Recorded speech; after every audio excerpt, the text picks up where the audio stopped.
Kondo, les stars décrivent souvent leur conversion comme une révélation brutale pour certains. Hein. Comment est-ce que vous expliquez spirituellement le besoin soudain de rupture avec leur ancien milieu? Effectivement, c'est l'histoire de l'homme appelé Paul. Lorsqu'il a venu, il allait à Damas pour aller accomplir une mission. Et Jésus va le stopper à cet endroit. C'était vraiment brutal. Et il est rentré dans une autre vie. Effectivement, c'est un choc brutal. Et Dieu, quand il t'amène, parce qu'il sait déjà ce que tu dois faire. Et moi, je crois que l'appel de Dieu, pour certaines personnes, tout comme c'est quelque chose de brutalité. Et s'il n'y a pas ça pour certaines personnes, ils seront vraiment traumatisés. Nous avons vu plusieurs personnes qui ont accepté Jésus et après un moment donné sont rentrées dans l'ancienne vie qu'ils vivaient. Tout simplement pourquoi? Parce qu'il n'y a pas eu cette rupture brutale. C'est la rupture brutale qui vous amène jusqu'à la mort. Oui, ça peut vous amener jusqu'à la mort. Vous vous trouvez dans la confusion. Nous avons vu le cas, par exemple, de l'homme appelé Jonas. Lorsqu'il a refusé d'aller faire l'œuvre de Dieu, il se retrouve dans le ventre du poisson. C'est une rupture aussi brutale. Donc, on doit beaucoup faire attention avec ça, sans toutefois faire peur aux gens.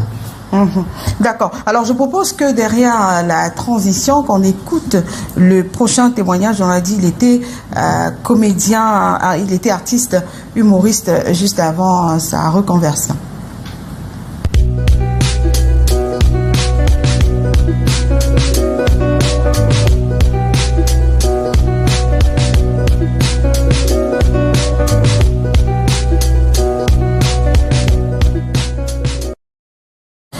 Alors, vous êtes dorénavant pasteur. Comment je vous appelle? Je vous appelle pasteur André Ndioko ou bien je vous appelle André Ndioko? Oh, pasteur André Ndioko, j'aime plus ça maintenant, quoi. D'accord. Alors, pourquoi vous êtes retourné à Christ? Parce qu'il faut dire que vous dites que vous aviez d'abord, vous étiez d'abord reconverti, ensuite. Bon, il faut dire que l'évêque venait de dire tout à l'heure, il vient de parler d'un choc brutal.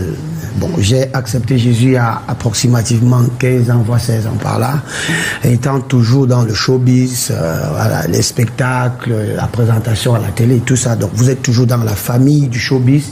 À un moment donné, quand vous marchez avec ceux qui ne pensent pas de la même façon que vous, soit vous êtes plus fort qu'eux, vous les tirez vers la lumière, soit eux, ils vous tirent vers l'obscurité. Et c'est pourquoi ce monde-là dans lequel vous évoluez? Bon, il faut dire qu'une vedette doit peut-être rester dans les boîtes de nuit. Peut-être? Parlez-nous de votre vie, Ouais. Une vedette comme moi à l'époque, rester dans les boîtes de nuit, les funérailles, tout ça, chercher les femmes, connaître des partous, tout ça, et puis voilà quoi. Qu'est-ce qu'il y a de mauvais à rester en boîte de nuit? Non, la boîte de nuit n'est pas un endroit sain. C'est pas un endroit sain, c'est un